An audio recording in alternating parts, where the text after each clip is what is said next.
किसी बॉल की जो टक्कर होती है वो तीनों अवस्था में हो सकती है। या तो वो परफेक्टली इलास्टिक कोलिजन हो सकता है, परफेक्टली इन इलास्टिक हो सकता है, या इन इलास्टिक हो सकता है। और बॉल को हम वर्टिकली भी गिरा सकते हैं या कोई एंगल के साथ भी गिरा सकते हैं। तो तीनों सिचुएशन यहाँ नीचे में मैंने उसको डिस्कस किया है। ये जनरल सिचुएशन है जो मैंने अभी यहाँ डिस्कस किया।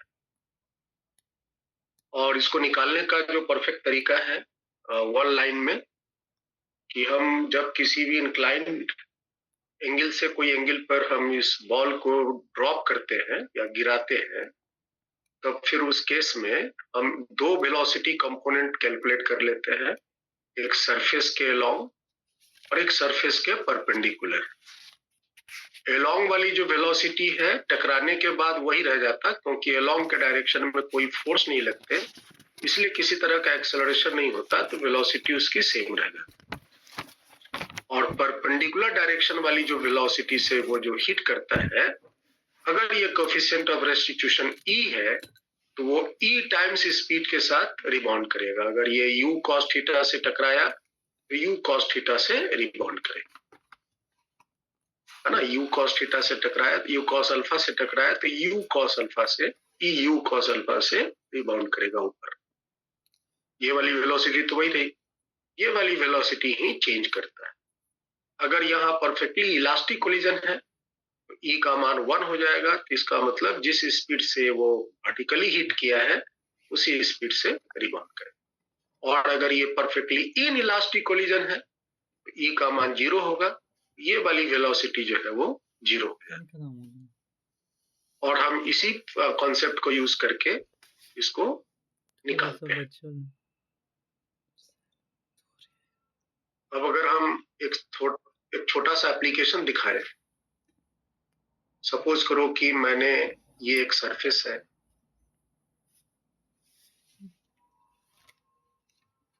एक बॉल को अगर हम इस तरह से प्रोजेक्टाइल मोशन, इंक्लाइन प्लेन के प्रोजेक्टाइल मोशन से कुछ एंगल बनाते हुए इसको फेंक दिए, थीटा एंगल से इसको U स्पीड से फेंक दिए, तो ये क्या होगा, ये जाएगा इस तरह से और फिर ये ग्राउंड को हिट करेगा। और जिस स्पीड से वो गया था वही स्पीड से, और जिस एंगल से वो उठा था वही एंगल से यहाँ पर वो हिट करेगा।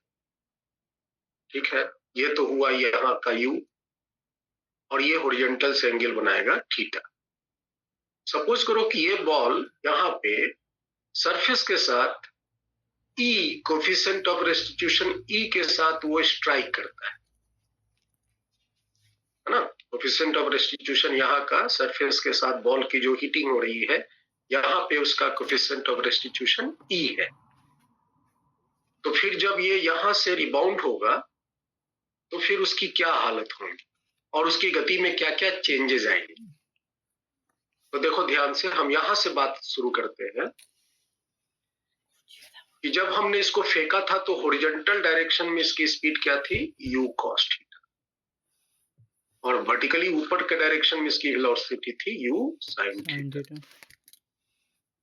जब ये यहाँ टक्कर करेगा, टक्कर के जस्ट पहले इसकी हॉरिजॉन्टल डायरेक्शन में स्पीड वही रहेंगी U cos थीटा, क्योंकि हॉरिजॉन्टल डायरेक्शन में कोई भी फोर्स नहीं है, कोई भी एक्सेलरेशन, और इसकी वर्टिकल डायरेक्शन में वेलोसिटी होगी वही U sin थीटा।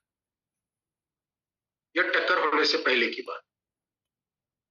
लेकिन जब ये टक्कर होने के बाद यहां से रिबाउंड होगा, यहां से जब ये रिबाउंड होगा तो रिबाउंड के केस में इस डायरेक्शन में उसकी स्पीड वही रह जाएंगी U cos थीटा, क्योंकि यहाँ पे टक्कर के दौरान इस डायरेक्शन में कोई भी फोर्स नहीं लग रहा, हॉरिजॉन्टल डायरेक्शन में कोई भी फोर्स नहीं लग रहा। और वर्टिकल डायरेक्शन में जब ये रिबाउंड मरेगा इसकी वेलोसिटी चेंज हो जाएंगी और हो जाएगा ये E टाइम्स U sin। और जैसा कि आप जानते हो कि E की वैल्यू कम होती है, 1 से कम होती है, तो इसका मतलब ये जो EU sin थीटा है वो U sin थीटा से कम, परंतु हॉरिजॉन्टल डायरेक्शन की वेलोसिटी वही रहेगी। अब चूंकि ऊपर डायरेक्शन की वेलोसिटी कम है, इसका मतलब ये अब कम हाइट पर उठेगा, और कम हाइट पर उठेगा तो जल्दी गिरेगा। ऊपर जाने का टाइम, नीचे जाने का टाइम पहले के टाइम से कम हो, तो जितना टाइम तक वो ट्रेवल करेगा उसके अनुसार वो दूरी भी ट्रेवल करेगा, और यहां पर आकर के वो फिर हिट करेगा। जब ये हिट करेगा तो हिट होने से पहले यहां पर इस डायरेक्शन में स्पीड उसकी वही रहेंगे u cos थीटा, जिस स्पीड से वो चला था। और जब ये टक्कर मारेगा तो उस समय उसकी स्पीड होगी e into u sin theta. और जब यहां से टकराने के बाद जब ये उठेगा, जब ये यहां से उठेगा तो हॉरिजॉन्टल डायरेक्शन में इसकी वेलोसिटी होंगी वही u cos थीटा, और वर्टिकल डायरेक्शन में इसकी वेलोसिटी हो जाएंगी, है ना, u sin थीटा था एक, और यहाँ e मल्टीप्लाई हो जाएगा e square into u sin, मतलब पहले से e टाइम्स स्पीड इसकी और फर्दर घट जाए, और ये फिर और थोड़ा कम हाइट पर उठ करके ग्राउंड पर लौटे। हर एक बारी उसकी जो ग्राउंड पर आने का जो टाइम है वो कम होता जाएगा, ग्राउंड पर हॉरिजॉन्टल डिस्टेंस भी इसका कम होता जाएगा। ठीक है, अब यहाँ पर भी इसी तरह से ये कम हाइट होता जाएगा, दूरी भी कम ट्रेवल करेगा, इस तरह से ये चलता है।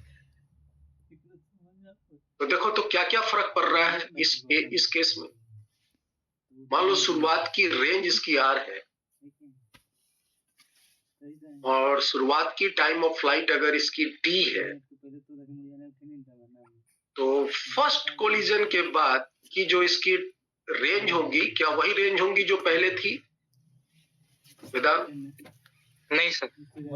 और जो फर्स्ट कोलिजन के बाद जो उसका टाइम ऑफ फ्लाइट होगा, क्या वही टाइम ऑफ फ्लाइट होगा जो पहले था? नहीं सर, चेंज हो जाएंगे। फिर इसी तरह से ये सेकंड कोलिजन जो हो रहा है, ये फर्स्ट कोलिजन है, ये फर्स्ट कोलिजन है, ये सेकंड कोलिजन है।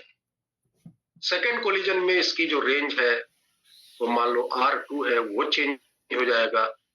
सेकंड कोलिजन में जो टाइम ऑफ फ्लाइट है वो चेंज, और इसी तरह से थर्ड फोर्थ में इसकी रेंज और टाइम ऑफ फ्लाइट चेंज होगी। अगर हम आपसे पूछें कि बताइए,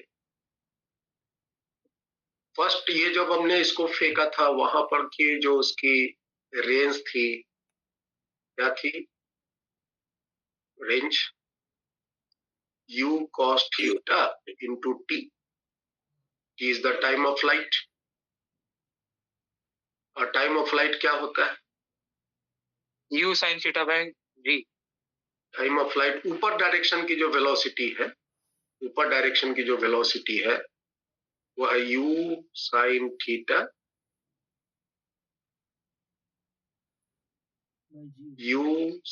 थीटा डिवाइडेड बाई g। ऊपर जाने का टाइम और फिर वहां से नीचे आने का टाइम दो सेम होगा तो डबल हो।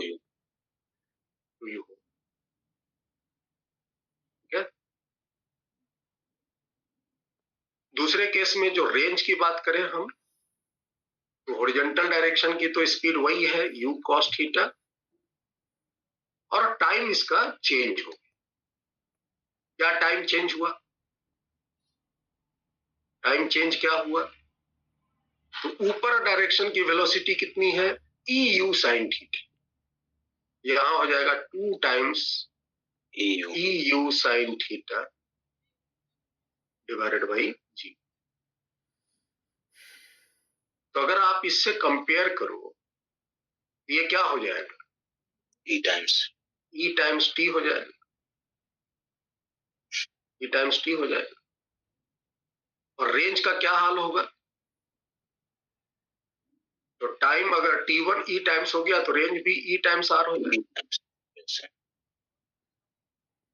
e टाइम्स r हो जाएगा। दूसरा अगर हम रेंज की बात करें, दूसरा r2, तो फिर उसका हॉरिजॉन्टल वेलोसिटी कंपोनेंट तो वही है, टाइम ऑफ फ्लाइट इसके t2 की वैल्यू क्या होंगी थोड़ा बताओ? ऊपर डायरेक्शन की वेलोसिटी है e square u sin theta, तो 2 times e square u sine theta divided by T हो जाएंगे ई स्क्वायर इंटू टी।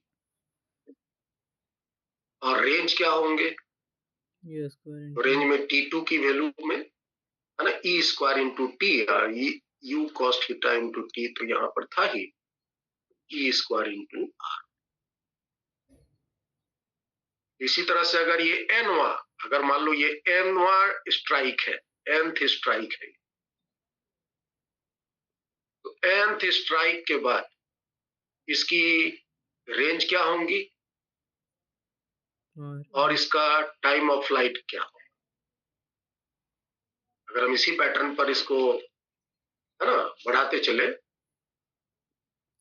तो आर एन की वैल्यू क्या होंगी? U cos theta into T N, और टी एन की वैल्यू क्या होंगी? तो टी एन की वैल्यू हो जाएंगे 2 into e to the power n times u sine theta divided by g, जिसका वैल्यू हो जाएगा e to the power n into T, और आर एन बराबर हो जाएगा e to the power n. तो इस तरह से एक जो रिजल्ट हमें प्राप्त हुआ कि आफ्टर है ना ऑन nth स्ट्राइक या आफ्टर nth स्ट्राइक, ये पहला स्ट्राइक है, ये पहला स्ट्राइक, ये दूसरा स्ट्राइक है, इसी तरह से तीसरा चौथा, इस तरह से एनवा। आफ्टर nth स्ट्राइक जो इसकी टाइम ऑफ फ्लाइट होंगी वो हो जाएंगी e times e to the power n times, और रेंज होंगी आर एन बराबर e to the power n times. अच्छा, उस केस में अगर मैक्सिमम हाइट पूछे तो मैक्सिमम हाइट का क्या हाल? अगर इस केस में मैक्सिमम हाइट है h, बताओ क्या है? U square sine square theta by 2g। U sine theta whole square divided by 2g। ये होता है ना, यू साइन थीटा है तो इसका फॉर्मूला होता है ना यू स्क्वायर बटा में 2g। ऊपर डायरेक्शन की वेलोसिटी यही है ना, u sine theta, u sine theta whole square divided by 2। इसकी हाइट क्या होगी बता? h1 e u sine theta का whole square divided by 2g। तो ये क्या हो जाएंगे? E square times h। इसकी हाइट बोलो, सेकेंड इंपैक्ट के बाद जो हाइट होंगी स्क्वायर साइन तो होंगी e square u sine theta का whole square divided by 2g। ये होंगे ना? Yes sir. आप याद रखिएगा फंडामेंटल फॉर्मूला, अगर हम किसी को u स्पीड से ऊपर की तरफ फेंकते हैं तो ये कितनी मैक्सिमम हाइट तक जाता है? U square by 2g। ये जो मैक्सिमम हाइट है, यहाँ पर जाने की वेलोसिटी 0 हुई, h बराबर यू स्क्वायर डिवाइडेड बाई 2। ऊपर की जो वेलोसिटी होती है और यहाँ पहुंचने का टाइम क्या होता है? u बटा v। तो उसी चीज को हमने यहाँ यूज किया। ऊपर डायरेक्शन की वेलोसिटी यहाँ पर है ई स्क्वायर यू साइन थीटा, तो इसका स्क्वायर कर दिया बटा में 2g। तो आप इसको देखो और बताओ क्या हो जाएगा? e to the power 4 times h। ये होंगे ना? Yes sir. ई स्क्वायर का होल स्क्वायर हो रहा है तो ये हो जाएगा e to the power 4 times h, है ना? तो इसको हम ऐसे लिख सकते हैं ये सेकेंड कोलिजन है, ये फर्स्ट कोलिजन है, ये 2 स्क्वायर का होल स्क्वायर इंटू h, ये पावर 1 है ना? इसको हम सजा रहे हैं ताकि हम इसको एक जनरल फॉर्म में लिख सकें। तो ई स्क्वायर का पावर 1 इंटू एच, ये फर्स्ट इम्पैक्ट हुआ, ये सेकेंड इम्पैक्ट हुआ, पावर बढ़ता जा रहा है। तो मैक्सिमम हाइट, अगर एनवा हाइट की बात करें यहाँ पे nth हाइट में एच एन बराबर क्या हो जाएगा, e to the power 2n into h. तो हाइट जो होगा nth height e to the power 2n into H.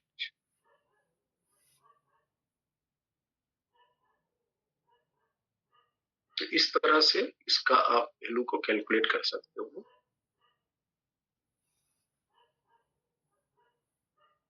ठीक है,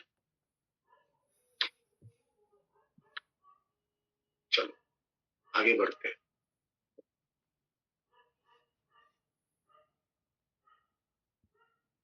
एक एग्जांपल और देखो।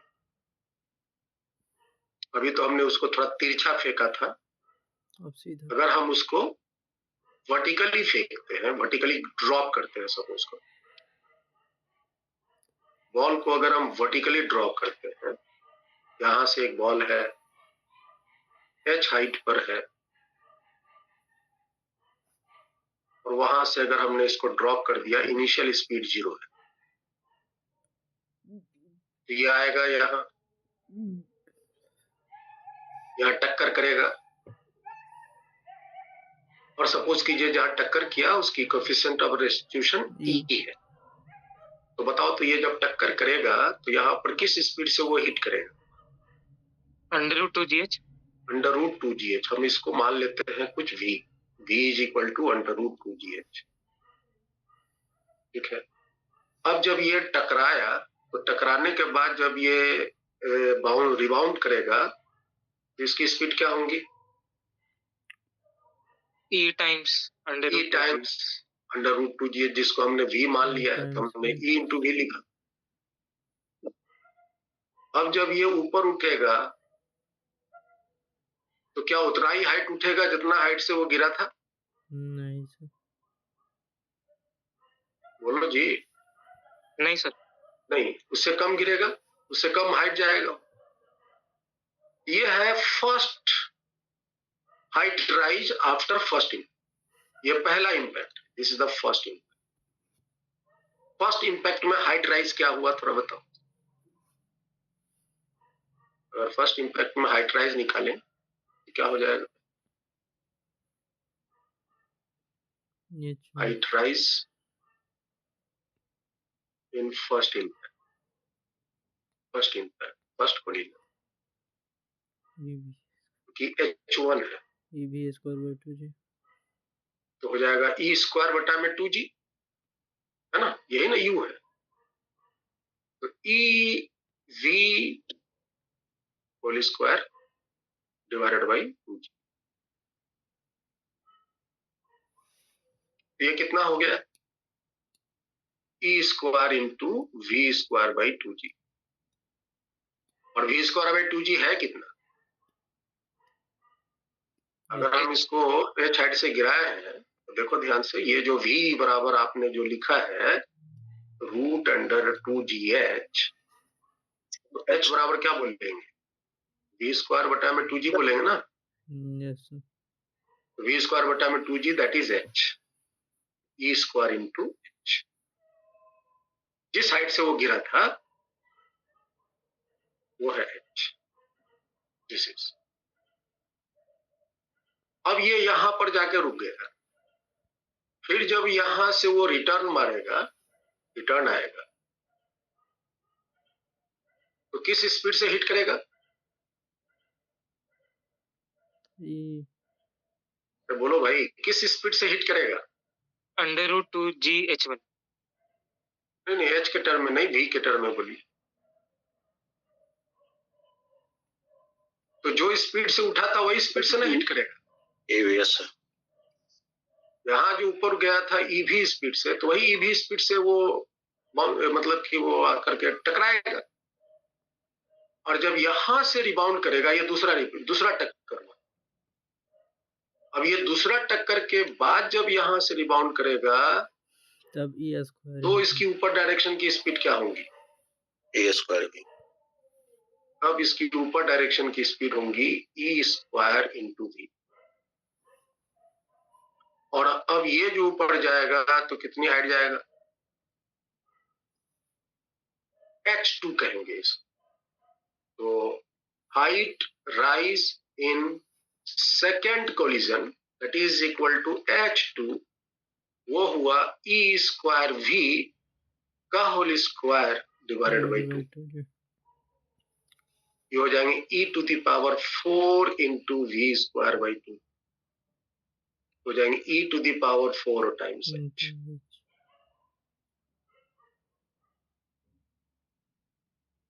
एक और करते हैं, फटाफट बोलो तुम लोग भी। ये जाकर के यहाँ रुक गया, फिर रुके हुए स्थिति से वो रिटर्न बैक ग्रेविटी के कारण होगा और आकर के ये ग्राउंड को हिट करेगा। किस स्पीड से हिट करेगा भाई? ए स्क्वायर भी। ई स्क्वायर वी से हिट करेगा, लेकिन जब वो टक्कर होकर के रिबाउंड मारेगा तब उसकी स्पीड क्या होगी? E cube into v. ये थर्ड कोलिजन हुआ, थर्ड कोलिजन। और जब ये ऊपर जाएगा तो पहले से कम हाइट पर जाएगा, और ये अब इसकी हाइट क्या होगी? h3, height rise in third collision, h3 that is e cube v का whole square divided by g, 2g, हो जाएंगे e to the power 6 v square by 2g, जो हो जाएंगे e to the power 6 times. तो आप इसको general form में ऐसे लिख सकते हो, ये फर्स्ट कोलिजन में ई स्क्वायर पे power 1 into H, second collision में ई स्क्वायर के power 2 into H, third collision में ई टू द पावर स्क्वायर का पावर 3 इंटू एच, है ना? ई स्क्वायर तो कॉमन हो रहा है। और इसी तरह से nth effect, height rise in n, height rise in nth collision, nवां कोलिजन में जो राइज करेगा hn, वो क्या हो जाएंगे? e to the power 2n into h।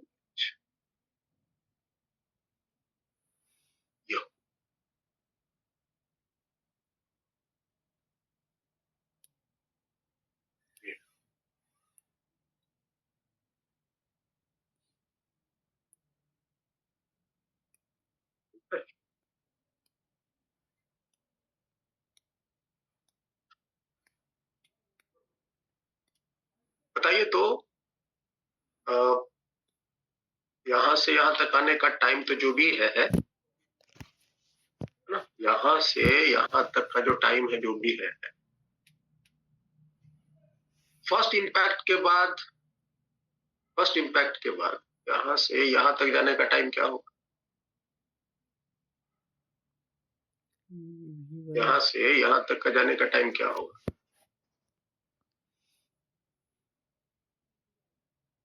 Time बताया ना अभी, टाइम का फॉर्मूला याद रखिए। हाँ, यू बाई जी। यू कितना है? ईवी है, ईवी है ना? Yes sir. ईवी बटा में जी, ऊपर से नीचे आने का भी टाइम होगा e v into g, e v by g. ये हुआ पहला, यहां से यहां तक का पहला टाइम, यहां से यहां तक का T1। उसके बाद देखो ये जो यहां से गया टक्कर होने के बाद, फिर जो यहां से गया ऊपर, उसका स्पीड है u, e square u by g, और फिर रिटर्न आने में भी रहेगा e square by e square v by g. यहां से यहां तक का टाइम हो गया। इसी तरह से टाइम की अगर बात करें तो फर्स्ट इंपैक्ट के बाद का जो टाइम होगा, टाइम का फॉर्मूला क्या लगाएंगे? u बटा में जी, u वर्टिकल बटा में जी। अभी हम टाइम कैलकुलेट करेंगे तो ये फॉर्मूला हम यूज करेंगे। वर्टिकल स्पीड जो भी है, टोटल टाइम अगर लिखना फ्लाइट की ऊपर से नीचे तो डबल कर देंगे, 2 UV बटा जी। टोटल टाइम, टोटल मतलब अप प्लस डाउन, ये हो जाएंगे 2 times V perpendicular divided by, ऊपर जाने का V बाई जी, नीचे आने का भी V बाई जी, टोटल हो गया 2V। V कौन? तो ऊपर डायरेक्शन के। चलो अब अगर हम यहां से ये पूछना चाहें, ये बॉल को जो हमने यहाँ H हाइट से गिराया है, ये कभी ना कभी रुकेगा, हर एक टक्कर के बाद उसकी हाइट छोटी होती जा रही है, हर एक टक्कर के बाद उसकी हाइट छोटी होती जा रही है, हर एक टक्कर के बाद उसकी हाइट कम होती जा रही है, तो कभी ना कभी तो रुकेगा ना विधान। Yes sir. ये पूरी रुकने तक टोटल कितना डिस्टेंस ट्रेवल करेगा? अगर कोएफिशिएंट ऑफ रेस्टिट्यूशन E हो और एक बॉल को हमने H हाइट से गिराया है, ये बॉल रुकने तक टोटल कितनी डिस्टेंस ट्रेवल करेगा, ये हम चाहते हैं पता लगा। तो चलो पता लगाते हैं। स्पीड इनटू टाइम कर देंगे। Total distance traveled before the ball stops,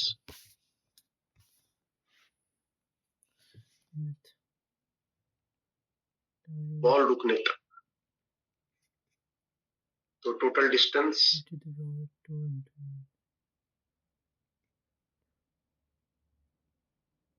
बताओ एक एक करके।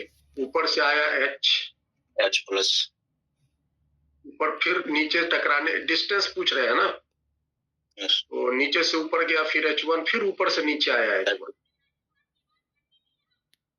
देखो ध्यान से, यहां से गिरा H, टकराया, फिर उसके बाद ऊपर उठा H1, फिर लौटा भी H1, 2H1, फिर टकराया तो ऊपर गया H2, लौटा भी H2, 2H2, फिर टकराया तो ऊपर गया H3, लौटा भी H3, 2H3, फिर टकराया तो ऊपर गया H4, लौटा भी H4, 2H4।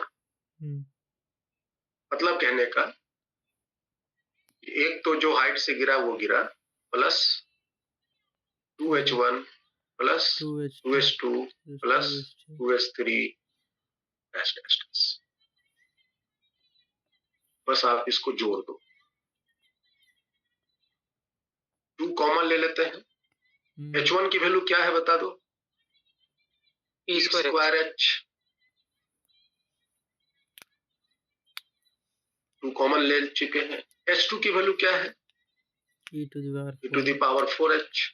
H3 की वैल्यू क्या है? E to the power 6H। इस तरह से ये इंफिनिटी तक हम इसको जोड़ेंगे।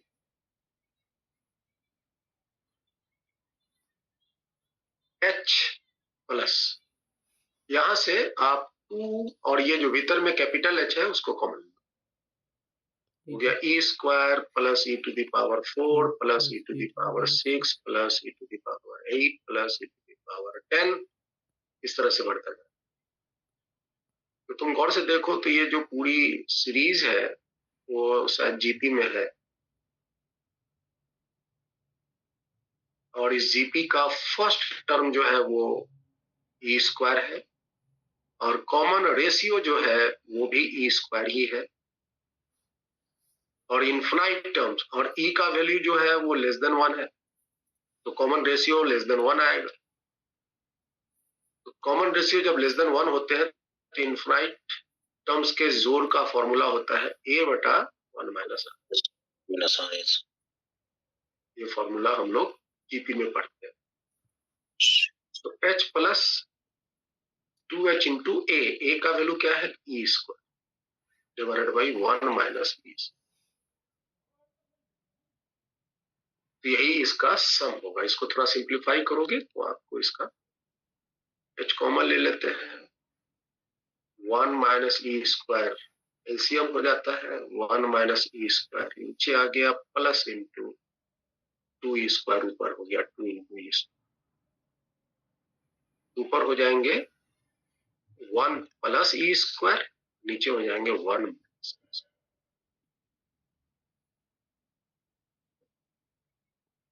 ये क्या निकला? Total total distance. Total distance. Total distance निकला। अच्छा, रुकने तलक टोटल कितनी टाइम, कितना देर बाद रुकेगा? अगर हमसे पूछा जाए total time taken to stop, ball को हमने एच हाइट से छोड़ दिया तो ये बॉल रुकने में उसको समय लगाएगा। अच्छा, टोटल डिस्प्लेसमेंट क्या होगा वेदांत? आइनस,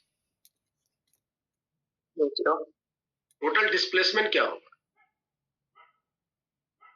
रुकने से पहले तक टोटल डिस्प्लेसमेंट क्या होगा? तो 0 होगा। यहां से छोड़े बेटा, यहां से छोड़े हैं, सर h होगा। एच होगा ना, और वो तो ग्राउंड पे ही ना रुकेगा, कहीं यही ना रुकेगा। आप ये मत समझो कि ये बार बार टक्कर के बाद आगे शिफ्ट हो जा रहा है, आगे शिफ्ट नहीं हो रहा है। बेसिकली वो यहां से आ रहा है, टकरा रहा है, फिर ये वहीं से उसी लाइन में ऊपर उठ रहा है, टक्कर हुआ है ना, थोड़ा कम हाइट उठा, फिर वहां से नीचे गिरा, फिर उसी लाइन में ऊपर उठा लेकिन कम हाइट उठा, फिर वहां से नीचे गिरा, फिर उसी लाइन में ऊपर उठा, कम हाइट उठा। ये बार बार कमती हाइट उसका होते जा रहा है, फाइनली तो ही ग्राउंड पे रुकेगा ना। रुकने तलक जो उसकी टोटल डिस्प्लेसमेंट होगी दैट इज एच। ठीक है, तो 0 नहीं बोलेंगे। तो आपके 4 ऑप्शन रहते हैं। अगर क्वेश्चन में पूछा जाए डिस्प्लेसमेंट, तो displacement, total displacement before it comes to rest, तो आंसर ये मत बोल देना जो निकाले, ये भी ऑप्शन में मिलेगा। टोटल डिस्प्लेसमेंट यहाँ पे एच हो, है ना। तो डिस्प्लेसमेंट,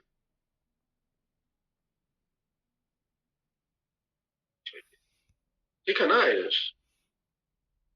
ओके सर। अब अगर हम टोटल टाइम निकालते हैं, total time taken to comes to rest,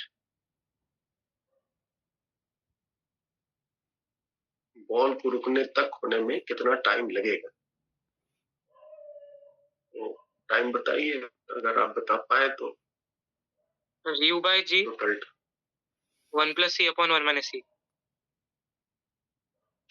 देखो तो पहले तो इसकी टाइम क्या हो, ऊपर से नीचे एच हाइट आने में कितना टाइम हो? Sir u by g। इसको हम कुछ टी मान लेते हैं। यू बाई जी नहीं, जी कौन सा?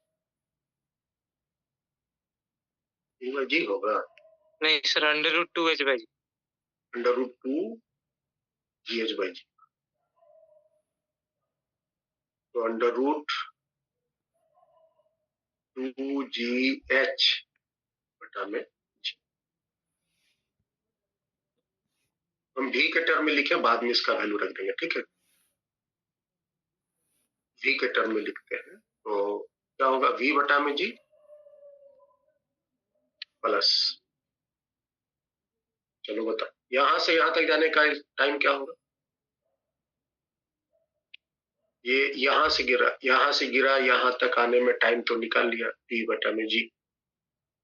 फिर ये जो टकराया, टक्कर के बाद जो ये ईवी स्पीड से ऊपर गया, तो यहां से यहां तक जाने का टाइम क्या होगा?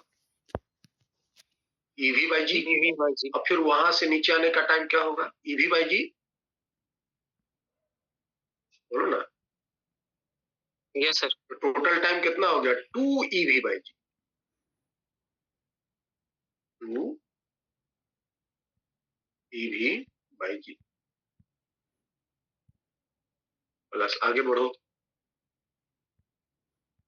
फिर दूसरी बार ये यहां से यहां तक आ चुका है, अब यहां से फिर ऊपर गया तो इसकी यहां से यहां तक जाने की टाइम क्या होगी? तो ई स्क्वायर वी बाई जी, अब फिर ऊपर से नीचे आने का भी वही टाइम होगा, e square v by g. वही है इसका। टोटल कितना हो गया? 2 times e square v by. Displacement 0 लिख दी। अरे हाईनेस्ट बोला इसलिए लिख दिया। कितना बोलेंगे, कितना लिखेंगे? एच। एच।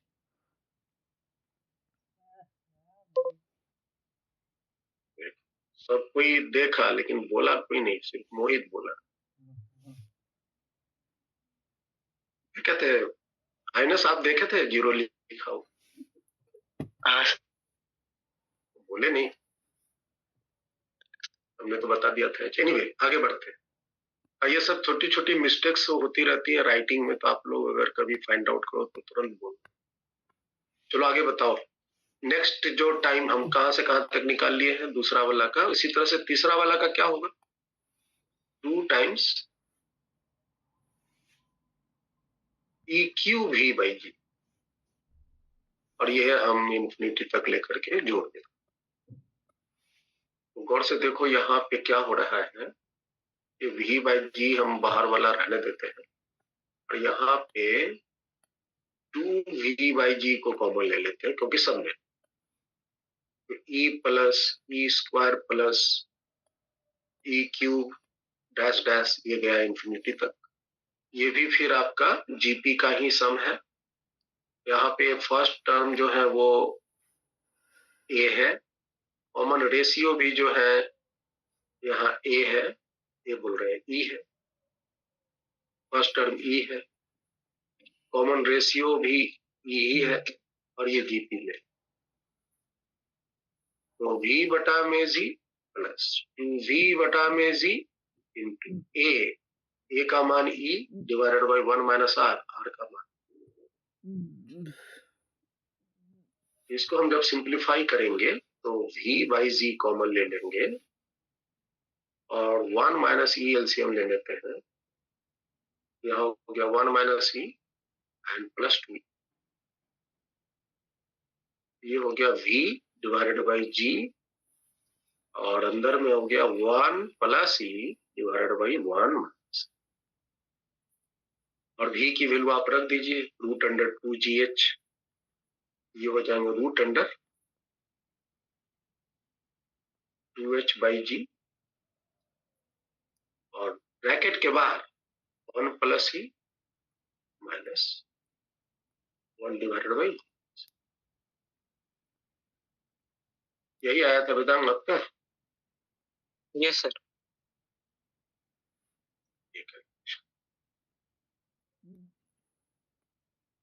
तो ये ध्यान रखना है। एक मैंने इंक्लाइन वाला बताया, एक वर्टिकल वाला। अब आइए थोड़ा हम डिफरेंट ऑब्लिक कोलिजन डिस्कस करें।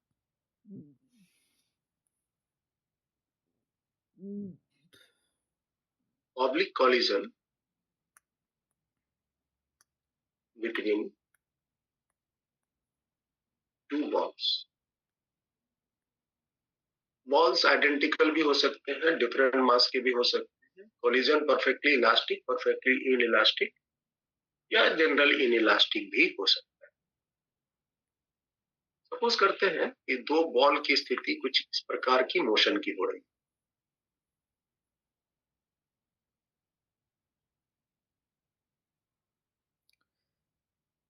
एक बॉल का मैंने मोशन इस तरह से,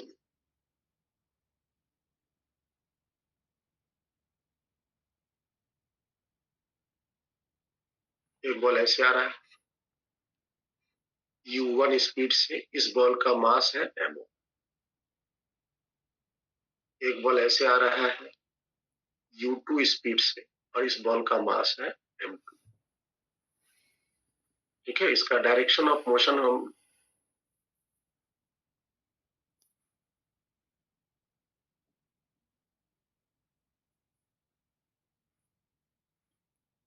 सिचुएशन समझ में आ रहा है? ये बॉल जो है, ये बॉल इस तरह से चलता हुआ गया ऐसे, और एक बॉल यहां से, ये मास m1 का, ये बॉल मास m2 का, ये ऐसे गया, ये ऐसे गया, यहाँ जाके दोनों आपस में टकरा गया।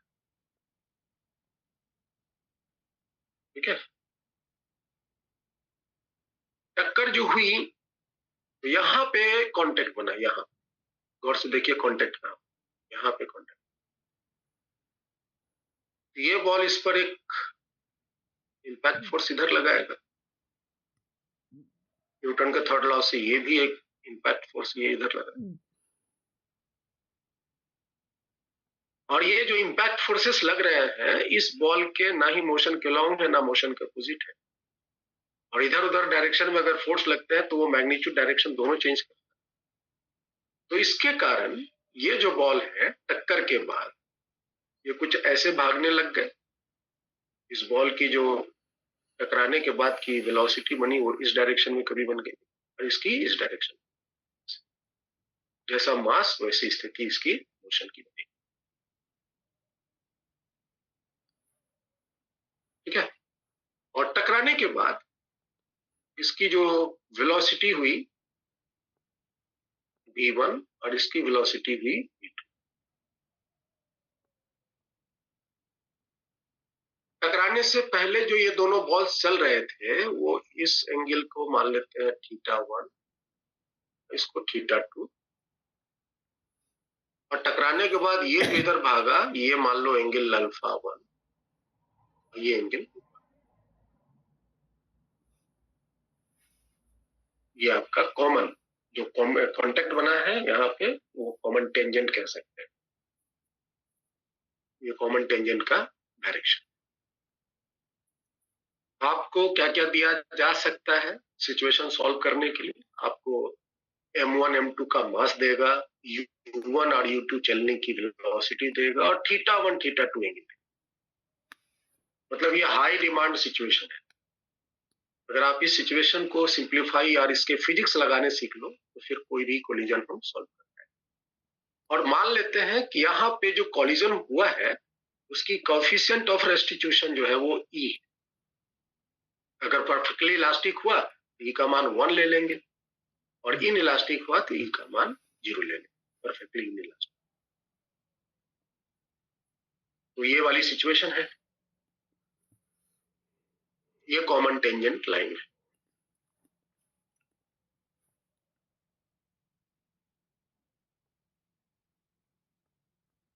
बताइए कोलिजन के लिए फिजिक्स का कौन से प्रिंसिपल तुम यूज करना चाहते हो?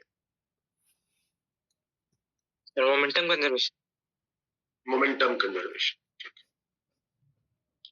तो मोमेंटम कंजर्वेशन हम यहाँ पे देखो कैसे लगा रहे हैं। इस डायरेक्शन में क्या कोई फोर्स है? कॉमन टेंजेंट डायरेक्शन में क्या कोई फोर्स है? नहीं सर। कॉमन टेंजेंट डायरेक्शन में कोई फोर्स नहीं है, क्योंकि ये जो इम्पैक्ट फोर्स है वो नॉर्मल टाइप का फोर्स होता है, कांटेक्ट के कारण आता है। और कांटेक्ट के कारण हमेशा फोर्स सरफेस के परपेंडिकुलर है। चूंकि हम यहाँ बॉल्स ले रहे हैं तो वो हमेशा सरफेस के परपेंडिकुलर लगा, तो इस डायरेक्शन में फोर्स की वैल्यू 0। ठीक है, तो इस डायरेक्शन में दोनों बॉल की लीनियर मोमेंटम सेम रहे। इस बॉल की भी लीनियर मोमेंटम इस डायरेक्शन में, इस बॉल की भी लीनियर मोमेंटम इस डायरेक्शन में सेम रहे। सो इन कॉमन टेंजेंट डायरेक्शन, देखो फिजिक्स कैसे लगा रहा है ध्यान से देखना, कौन कौन सी फिजिक्स यूज हो रही है, इक्वेशन आ रहे हैं, कैसे कैसे आ रहे हैं, ये समझ। In common tangent direction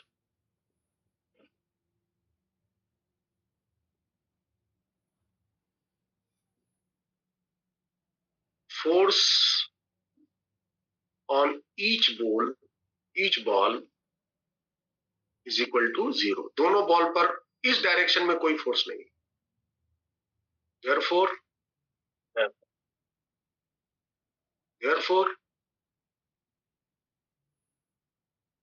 linear momentum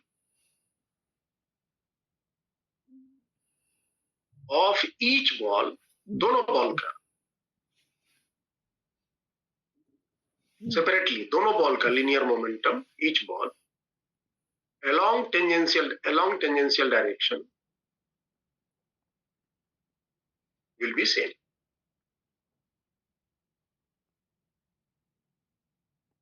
Will be conserved.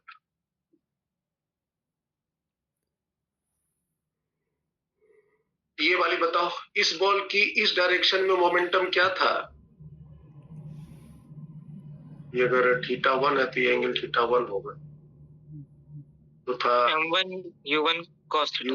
Velocity हम कंपोनेंट तोड़ देते हैं, और इसकी इस डायरेक्शन में था u1 sin theta. u1 sin theta. इसकी भी तोड़ दे, इसकी इस डायरेक्शन में क्या होंगी? ये θ2 है तो ये भी θ2 होगा। ये होगा u2 cos θ2, और इसका इस डायरेक्शन में होगा u2 sin थीटा। ठीक है। टकराने के बाद की जो वेलोसिटी होगी, ये अगर α1 है तो ये भी α1 होगा। यहाँ पर वेलोसिटी होगा v1 cos α1, और यहाँ होगा v1 sin α, और यहाँ पे ये आपकी α2 है, ये होगा v2 cos α2, यहाँ होगा v2 sin α। तो हर एक बॉल की हॉरिजॉन्टल, ये क्या बोलते हैं, टेंजेंशियल डायरेक्शन में वेलोसिटी सेम रहेंगे, क्योंकि फोर्स 0 है। बताओ, पहला बॉल का इस डायरेक्शन में वेलोसिटी क्या है? u1 cos theta. टकराने से पहले, टकराने के बाद क्या है? v1 cos alpha 1। दोनों बराबर होंगे? Yes sir. दोनों बराबर होंगे? Yes sir. ये हुआ पहला इक्वेशन। तो u1 cos θ1 will be equal to v1 cos alpha. ये पहला इक्वेशन है, ये फॉर फर्स्ट बॉल की है, for first ball, equation 1।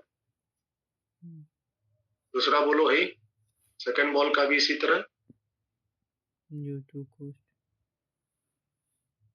Second ball का भी बोलो, u2 सेकंड बॉल का ये वेलोसिटी u2 cos θ2, और टकराने के बाद है v2 cos α2, तो ये दोनों आपस में बराबर होंगे। u2 cos θ2 बराबर v2 cos α।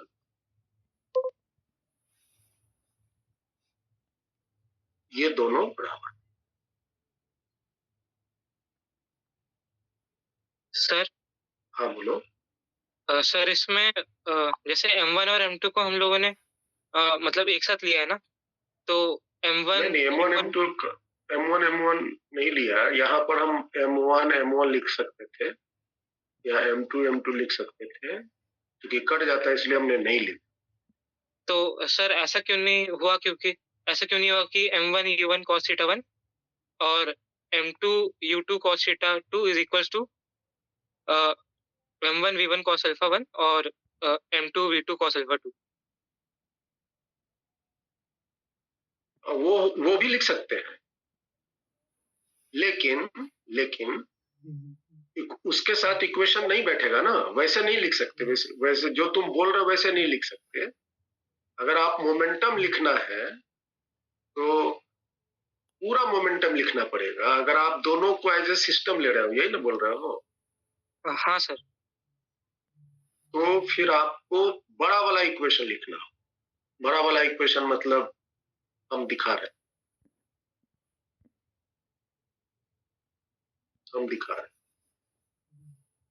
तब लिखते हम m1 u1 cos θ1 i plus m1 u1 sin θ1 minus j, टकराने से पहले की बात हो रही है, plus m2 u2 cos θ2 i प्लस M2U2 sin थीटा 2J। समझ में आ रहा है बेटा? Yes sir. ये हुआ टकराने से पहले, ये हुआ टकराने से पहले। टकराने के बाद बताइए क्या लिखेंगे? M1 U1 M1 V1 V1 cos alpha 1 I plus M1 V1 sin alpha 1 J।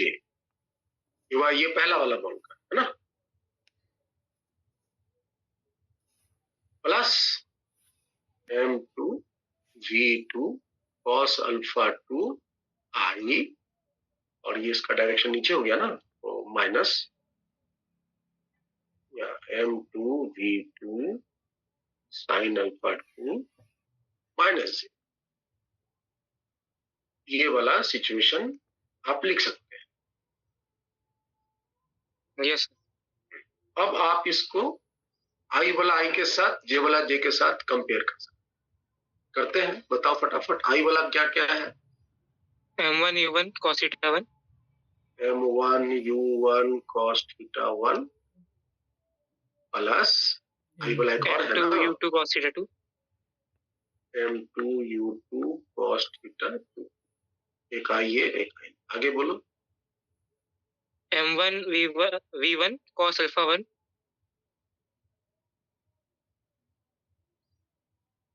Plus M1 U1 equal to होगा ना?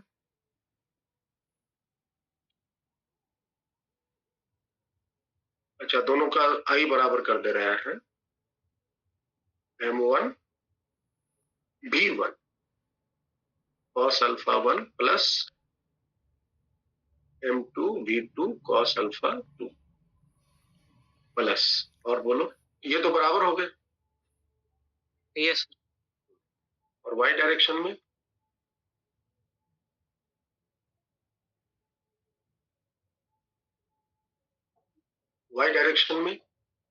Sir M1 U1 sin theta 1 sir minus के साथ,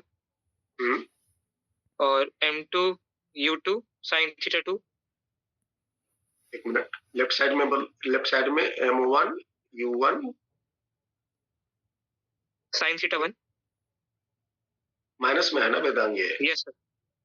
हम ऐसा करते हैं, पहले प्लस वाला लिख देते हैं, ये वाला है ना, M2 U2 sin theta 2 minus M1 U1 sin theta 1। ठीक है? Yes sir. आगे से बताओ, यहाँ पे पहले प्लस वाला लिखो, J वाला है, तो M1 V1 sin alpha 1 minus M2 V2 sin alpha. एक इक्वेशन ये आया, एक इक्वेशन ये आया। यस। आगे बोलो। एक ई वाला इक्वेशन लिखेंगे। Yes sir. Coefficient of reciprocity में एक ये वाला इक्वेशन लिखें। तो कुल मिलाकर आपके पास टोटल कितने इक्वेशन आए? 3 सर। 3 आए। और अननोन्स कितने हैं? सर 3 ही है। 4 सर 4 है। ये V1 है, एक V2 है, और एक अल्फा 1 है और अल्फा 2। Yes sir. तो ये 3 इक्वेशन तो मेरे पास अवेलेबल। चौथा इक्वेशन कहां से लाओगे? आप बिल्कुल लिख सकते हैं, कोई डाउट नहीं। चौथा कहां से लाओगे अगर ऐसे लिख? जरा सोचो।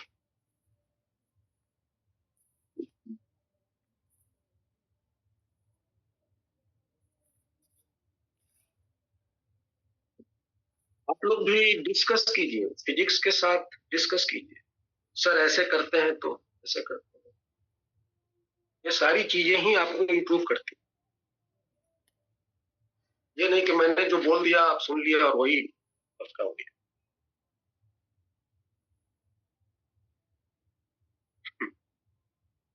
बस समझने में दिमाग लगा।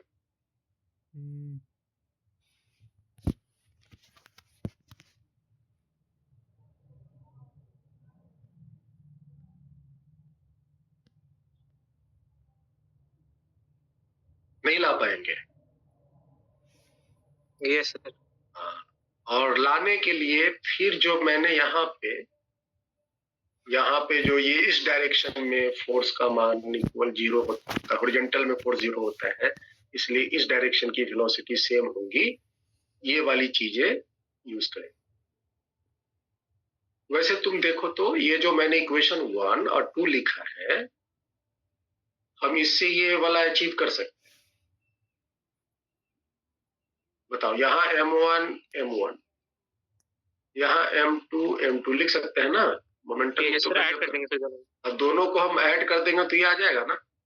Yes sir. तो इस दोनों को यूज करके हम ये तो ला सकते हैं, लेकिन आप इससे ये नहीं ला सकते। समझ आ रहा है? Yes sir.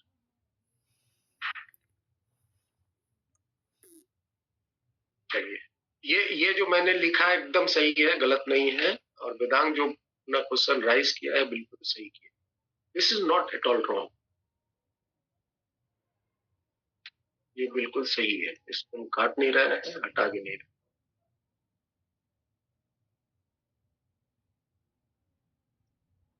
चलिए,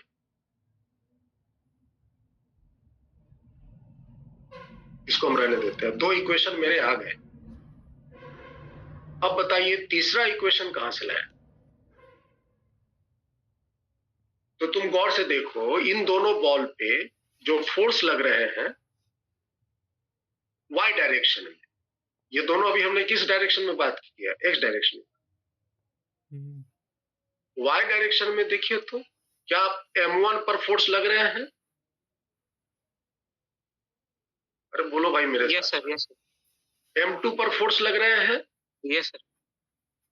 तो m1 का y डायरेक्शन में मोमेंटम कंजर्व नहीं है, m2 का भी y डायरेक्शन में मोमेंटम कंजर्व नहीं होगा, क्योंकि y डायरेक्शन में दोनों पे इंडिविजुअली फोर्स लग रहे हैं। परंतु अगर हम इन दोनों बॉल को एज ए सिस्टम ले लें, तो बताओ अब इन दोनों सिस्टम पर y डायरेक्शन में क्या कोई नेट फोर्स लग रहा है? नहीं लग रहा है सर। अब नहीं लग रहा। बात समझ में आया? ये मेरा तीसरा इक्वेशन है।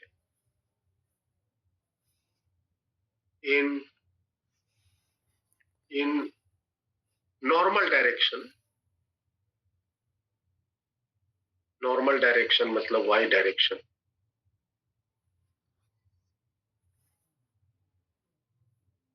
taking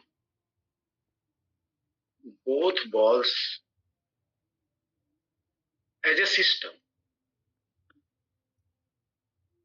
y डायरेक्शन के लिए दोनों बॉल को एज ए सिस्टम ले लिए, और x डायरेक्शन के लिए दोनों बॉल को अलग अलग कर लिए।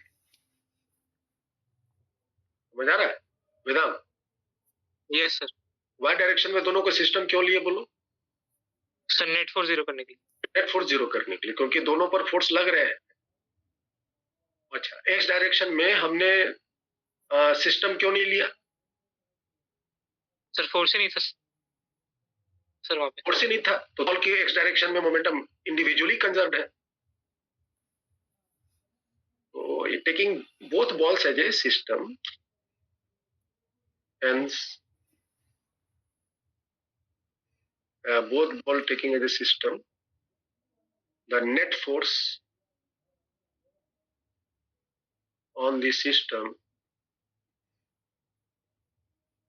in normal direction is 0,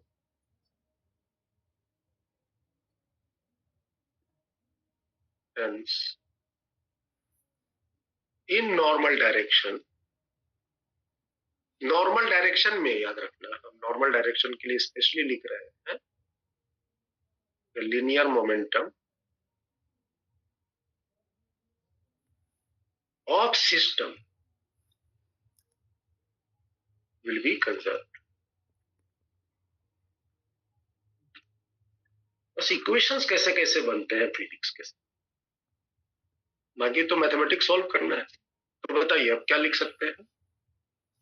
y direction की बात करो तो हम सिर्फ अब ये वाली वेलोसिटी, ये वाली वेलोसिटी, ये वाली वेलोसिटी, ये वाली वेलोसिटी की बात करेंगे। y डायरेक्शन बताइए, पहला बॉल की बात करें, U1 sin theta 1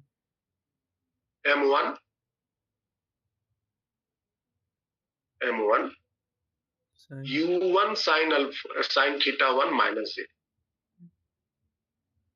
U1 sin theta 1 minus J plus M2 U2 sin theta 2 plus J, ये वाला लिखा, ये वाला M2 U2 sin theta 2 J plus J, ये हुआ टकराने से पहले की मोमेंटम y डायरेक्शन। टकराने के बाद की बता दो फटाफट। M1 V1 sin alpha 1 plus J, है ना, M1 V1 sin alpha 1 J, और दूसरा का M2 V2 sin alpha 2 minus J। समझ आया जी? Yes sir. तो आप इसको सजा लो और बता दो क्या आया। M2 U2 sin theta 2 minus M1 U1 sin theta 1 बराबर M1 V1 sin alpha 1 minus M2 V2 sin। This is equation number 3। ये इक्वेशन नंबर 3 है।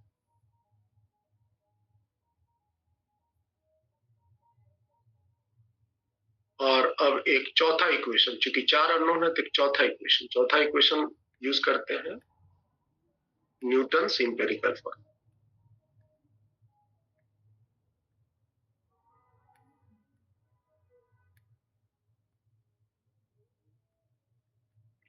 E बराबर क्या था, V2 minus V1 by U1 minus U2, और याद होगा यहाँ पे U1 U2 V1 और V2 should be force of impact वाले फोर्स, है ना, direction of force of impact, along force of.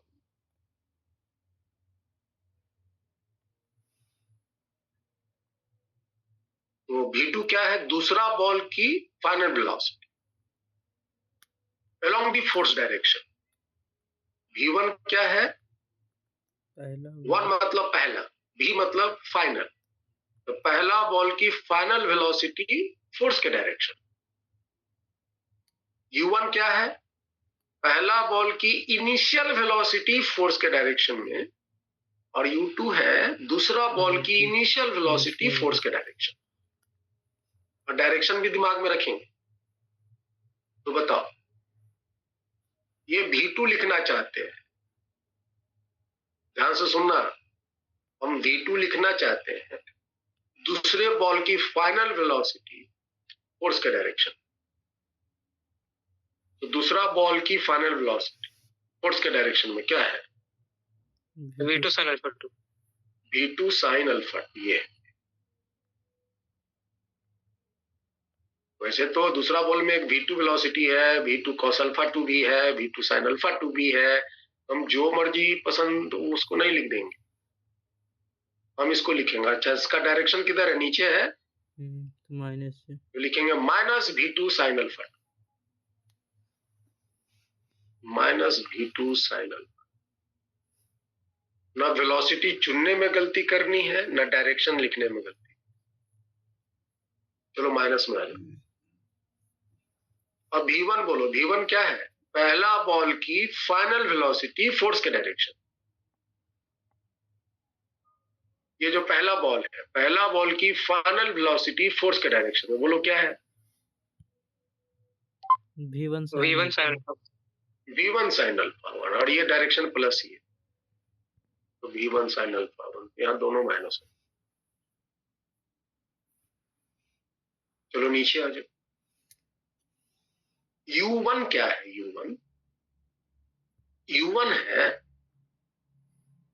U1 है पहला बॉल की इनिशियल वेलोसिटी फोर्स के डायरेक्शन। ये पहला बॉल है, उसकी इनिशियल वेलोसिटी फोर्स के डायरेक्शन में, बोलो क्या हुआ, U1 sin theta 1. Minus minus में ना, Yes sir. हाँ, वो गलती होगा आपसे, तो वो थोड़ा सुधार लेना। माइनस U1 sin थीटा, और V2 क्या है, या U2 क्या है? माइनस दूसरे बॉल की इनिशियल वेलोसिटी फोर्स के डायरेक्शन, दूसरे बॉल की इनिशियल वेलोसिटी फोर्स के डायरेक्शन क्या है? U2 sin theta. ये भी माइनस में ही आ गया, U2 sin। यहां से आपको चौथा इक्वेशन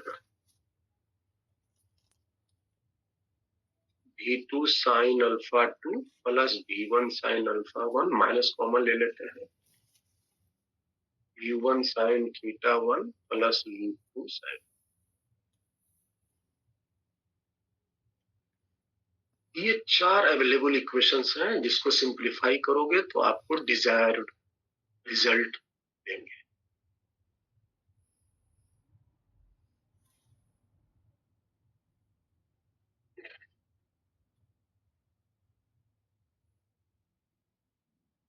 ठीक है,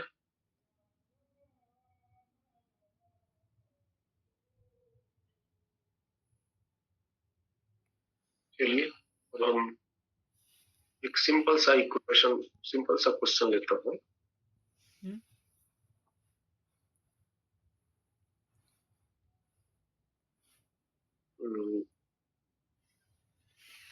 वो क्या होता है, कैरम बोर्ड। कैरम बोर्ड खेले हैं आप लोग? Yes sir. सपोज करो ये दो गोटियां हैं, दोनों का मास इक्वल है और दोनों लगभग सटा हुआ है, दोनों लगभग सटा हुआ है,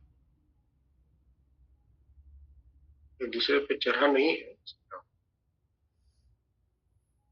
और एक बॉल उसी मास का, मतलब एक गोटी जो है, एक गोटी को इसी मास की गोटी है, सबकी मास एक है, m m m। ये दोनों रेस्ट में है और ये बिल्कुल इसके जो कॉमन टेंजेंट है उसी के डायरेक्शन में, कॉमन टेंजेंट के ही डायरेक्शन में, है ना, u स्पीड से आ रहा है, कॉमन डायरेक्शन में u स्पीड से आ रहा है।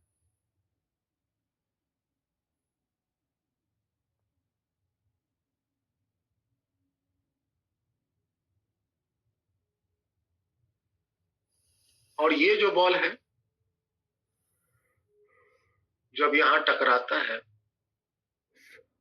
इस तरह से, ये दोनों टकरा गया यहां, तो टक्कर के बाद ये गोटी, पहला वाला गोटी रुक जाता है, पहला वाला जो गोटी है वो तो पीछे से आया है मारने के लिए, वो मारने के बाद वो रुक जाता है, इट कम्स टू रेस्ट। और ये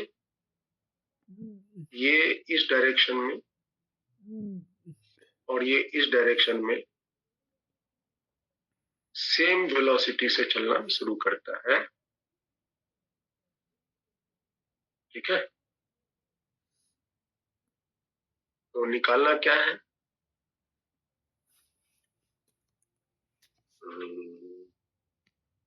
फाइंड v, मतलब टकराने के बाद ये किस वेलोसिटी से जाएगा, दूसरा e, coefficient of restitution.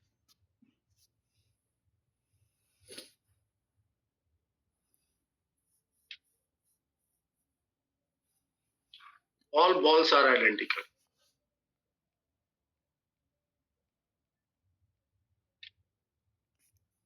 all balls are identical।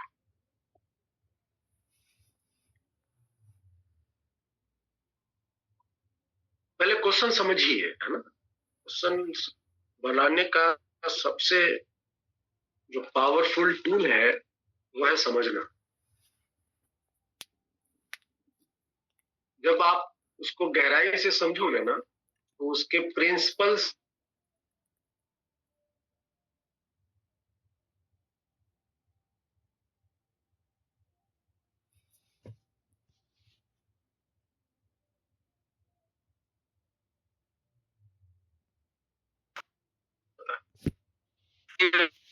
बस टकराने के बाद दोनों बॉल्स जो हैं वो सेम स्पीड से चलना शुरू किए, कुछ नहीं पता, जो थीटा है, सारे बॉल्स आइडेंटिकल हैं ये पता।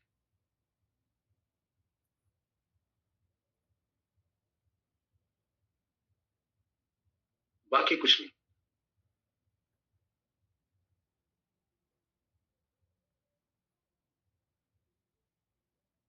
अच्छा एक बात ये बताओ, क्या टकराने के बाद दोनों बॉल्स की स्पीड, जो बॉल ये आपका हुआ बॉल बी, ये हुआ सी, ये हुआ ए बी सी, आके गया टकराया ए बी सी, क्या टकराने के बाद बी और सी बॉल की स्पीड्स अलग अलग हो सकती हैं? हमने तो सेम दिखाया है, क्या अलग अलग हो सकती हैं? Yes sir. सोच लो। नहीं सर। अगर तीनों बॉल आइडेंटिकल है, सेम मटेरियल के हैं, तो क्या स्पीड्स अलग अलग हो सकती हैं? नहीं सर। यही सब क्वेश्चंस पूछे जाते हैं जी अंदर से IIT एडवांस में,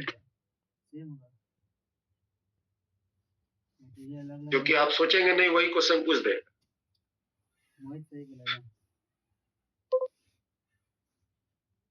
तीनों बॉल सेम मटेरियल के आइडेंटिकल हैं, तो क्या ये टकराने के बाद बी और सी की स्पीड्स डिफरेंट हो सकती हैं?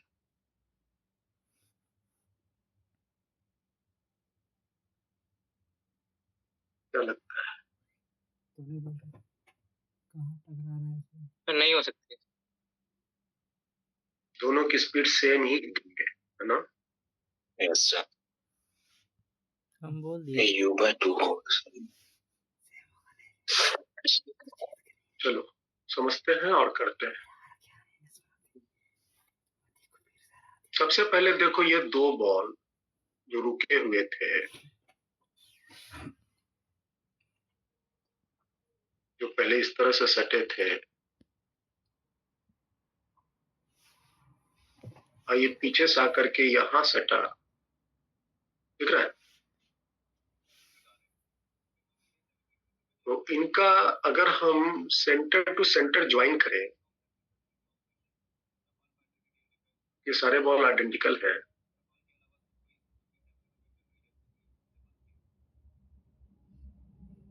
तो क्या एक इक्विलैटरल ट्रायंगल फॉर्म करेगा?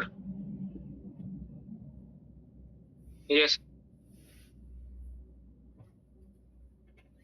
ये एग्जैक्टली एक इक्विलैटरल ट्रायंगल फॉर्म करेगा, और इसी डायरेक्शन में इस पर फोर्स लगेगा, इसी डायरेक्शन में इस पे फोर्स लगेगा। सरफेस के परपेंडिकुलर फोर्स लगता है ना, इस पे इस पर फोर्स, इस डायरेक्शन में फोर्स लगेगा। इसमें डबल फोर्स लगा, इसलिए रुक गया है। ये फोर्स लगा बाई बी, सॉरी सी, ये फोर्स लगा बाई ए बाई बी, और यहाँ पे फोर्स लगा बाई ए, ये भी फोर्स लगा बाई ए। तो ए पे टोटल क्या ठो फोर्स लग गए? दो ठो। डाउन, ये बॉल ए है, ये बॉल बी है, ये बॉल सी। ए पे टोटल कितने फोर्स लग गए? दो लग गए। दो लग गए। और बी और सी पर एक ही एक फोर्स लगे, यस सर। ये दोनों बॉल क्या था, बी बॉल क्या था, इनिशियली रेस्ट में था। Yes sir. Ball B initially rest में था और बॉल बी पर इस डायरेक्शन में फोर्स लगा। तो नियम क्या है, अगर कोई रुका हुआ बॉडी है तो उस पर हम जिस दिशा में फोर्स लगाएंगे वो इसी दिशा में भागेगा।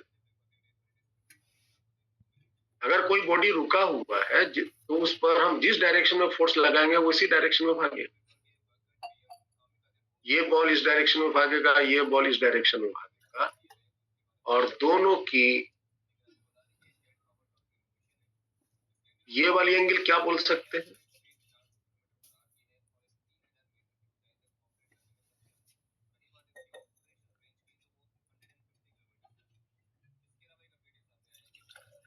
ये वाली एंगल बताइए आप सभी को।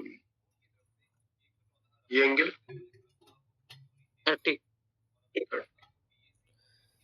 ये भी 30।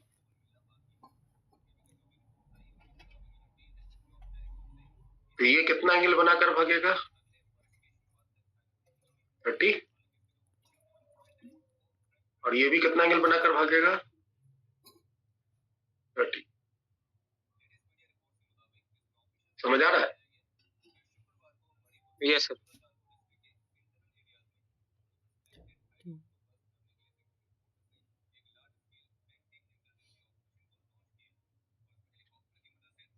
अब प्रश्न उठता है कि इसकी स्पीड अगर हम v1 मानते हैं और इसकी स्पीड v2 मानते हैं,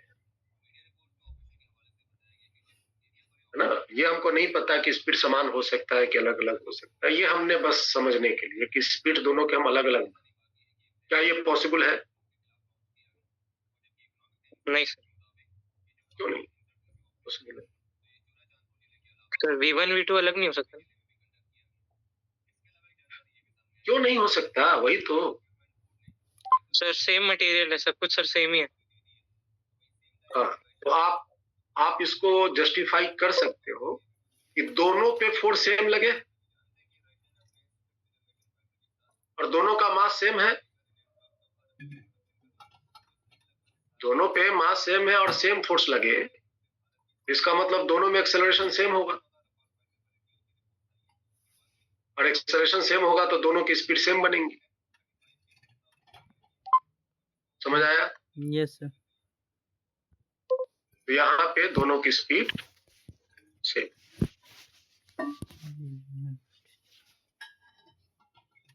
चलिए, ये आपकी स्पीड हो गई। अब हमको स्पीड निकालना है और कोएफिशिएंट ऑफ रेस्टिट्यूशन जो टकराने के बाद क्या हुआ वो निकालना है। कैसे निकलेगा बताओ?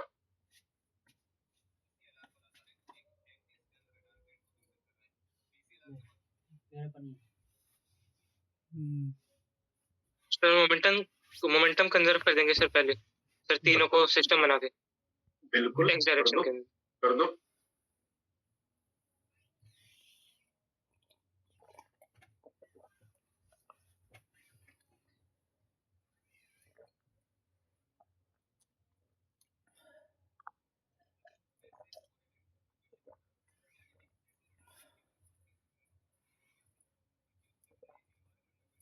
मोमेंटम कंजर्व कर दोगे तो तुम्हारा स्पीड निकल जाएगा। सब कोई करो, मोमेंटम कंजर्व करो।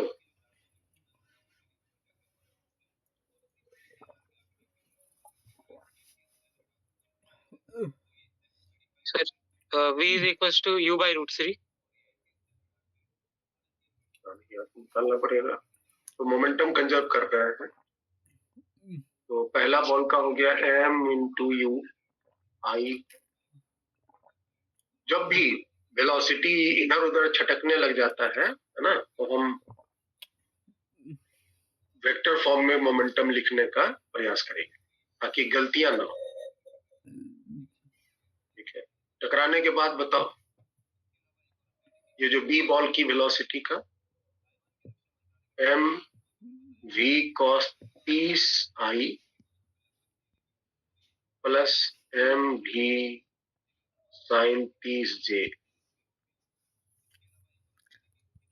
और फिर ये नीचे वाला बॉल का m v cos 30 again i और plus m v sine t minus j, ये और ये कैंसिल हो जाएंगे, एम सारे कैंसिल हो जाएंगे, आई वाले फैक्टर ही बच गए, लेफ्ट साइड में यू रहा और राइट साइड में 2v cos 30 कितने हो गए, √3/2 और 2 कैंसिल हो गए, तो v is equal to u by √3।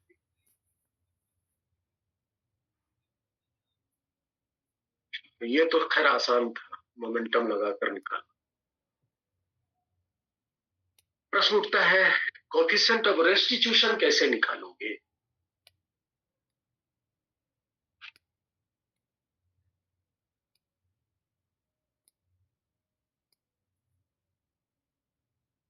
वो कैसे लगा? माइनस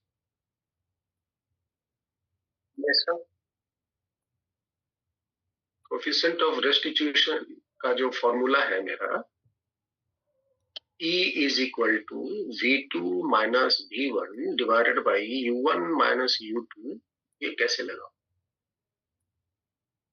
सो V को U के टर्म में प्लेस करके, यहाँ तो पहले तो बात देखो, यहाँ तो तीन बॉडी है। Yes sir. और ये फॉर्मूला में तो सिर्फ 2 ही बॉडी लगेगा। हाँ सर। तो फिर कैसे चुना सर? तो एक को मतलब अलग मान के, 2 को एक सिस्टम मान के बन सकता है। तो 2 में से 2 को एक सिस्टम, ठीक है, तो कौन कौन से 2 लोगे? B और C को एक सिस्टम मान सकते हैं और A अलग हो जाएगा। नहीं बेटा, B और C का तो टक्कर हो ही नहीं रहा। सर तो A और B को सिस्टम मान लेंगे। जिसके बीच में टकरे होती है ना, उसी को हम 2 बॉडी के रूप में लेंगे ना। तो हम या तो A और B ले सकते हैं या नहीं तो A और C ले सकते हैं। बात समझ में आ रहा? Yes sir. तो किसका लेना? A और B का ले लेते हैं। A और B का ले लेते हैं।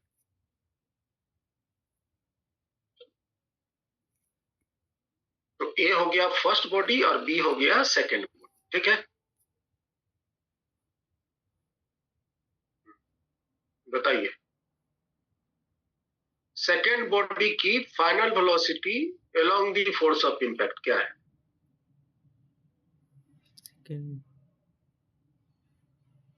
V है।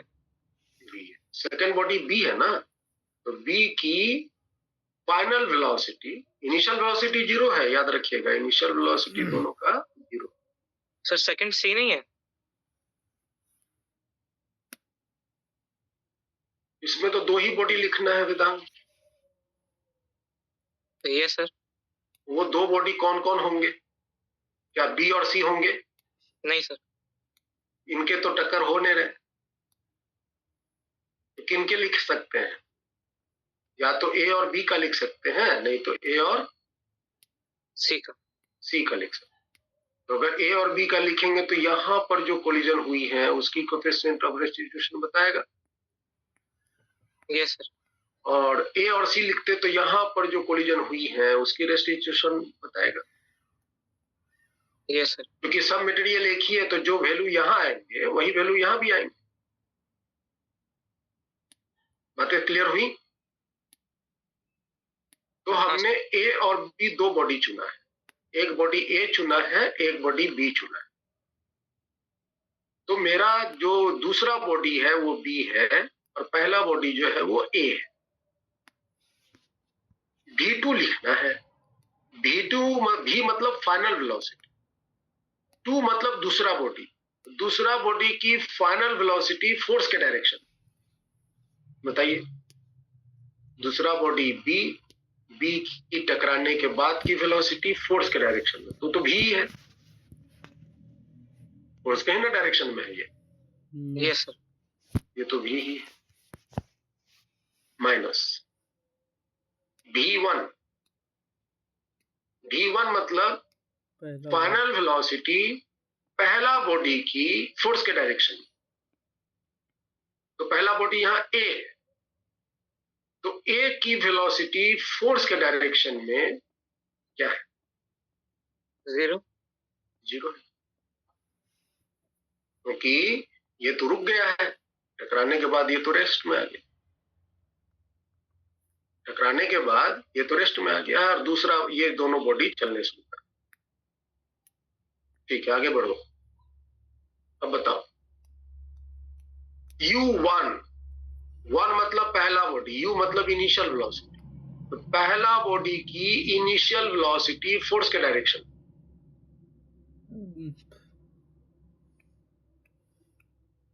U cos 30। तो देखो इसकी तो वेलोसिटी इस डायरेक्शन में है ना, इसकी तो वेलोसिटी इस डायरेक्शन में U, और हमको इसकी वेलोसिटी इस डायरेक्शन में चाहिए, फोर्स के डायरेक्शन में चाहिए, तो कितना आएंगे? इस डायरेक्शन में चाहिए, कितना आएंगे बोलो? U cos 30, मजा आ रहा है? यस समझ आ रहा है? Yes sir. Yes sir. हम यहाँ पे दिखा रहे हैं, जैसे इसकी वेलोसिटी देखो U, इसकी वेलोसिटी U,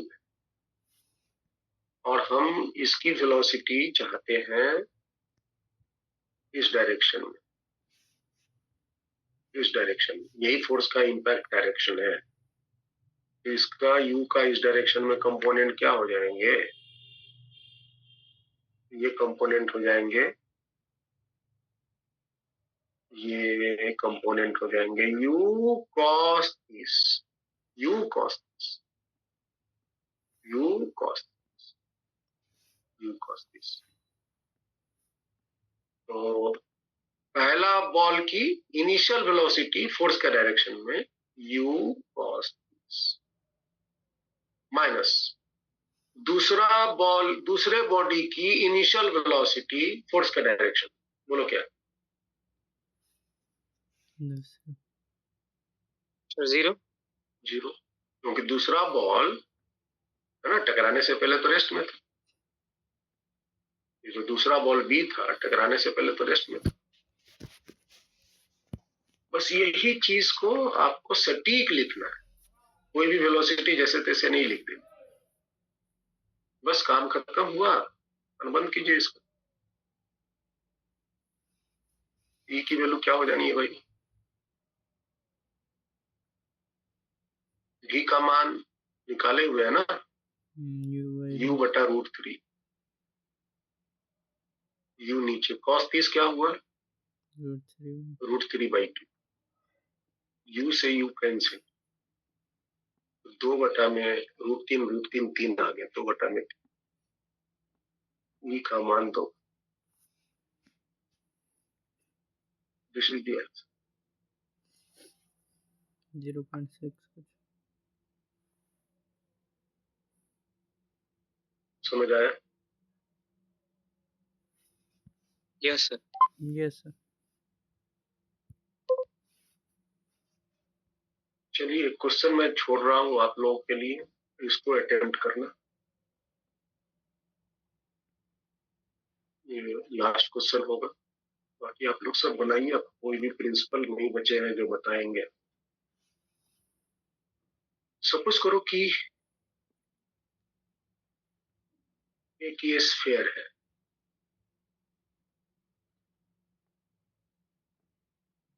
और यहाँ पे एक छोटा सा पार्टिकल है,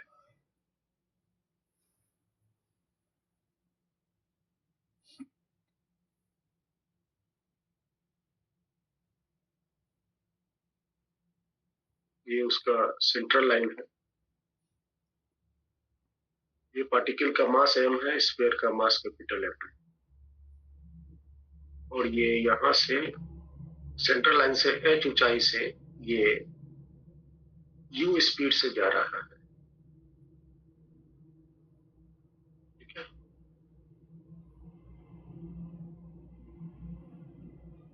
और इसकी रेडियस r।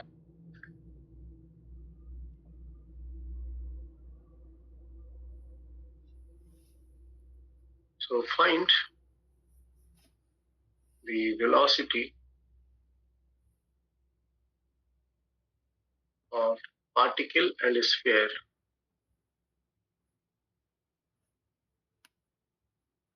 आफ्टर कोलिजन, ये है परफेक्टली इलास्टिक। कोलिजन क्या है? Perfectly elastic. Perfectly elastic.